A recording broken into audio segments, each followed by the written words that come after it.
خبر شامل کرتے ہیں اوکاڑا سے شیخ ندیم شیراز کی۔ ڈی پی او اوکاڑا عمر سعید ملک نے پولیس افسران سے خطاب کرتے ہوئے کہا کہ پولیس کی اولین ترجیحات میں شہریوں کے جان و مال کا تحفظ ہے اور اس سلسلے میں کوئی آندھی یا طوفان ہمیں اپنے فرائض سے غافل نہیں کر سکتا۔ اس موقع پر انہوں نے شدید بارش اور گندے پانی میں الرٹ اور مستعد کھڑے رہ کر ڈیوٹی سے انجام دینے والے نوجوانوں کا حوصلہ بڑھایا اور ان کو شاباش دی۔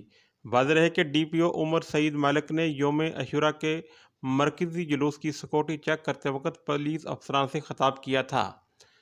ناظرین، اگر آپ نے ہمارا UNP نیوز چینل سبسکرائب نہیں کیا تو سبسکرائب کریں اور بیل آئیکن پر کلک کریں تاکہ ہماری نئی ویڈیو بآسانی آپ تک پہنچ سکے۔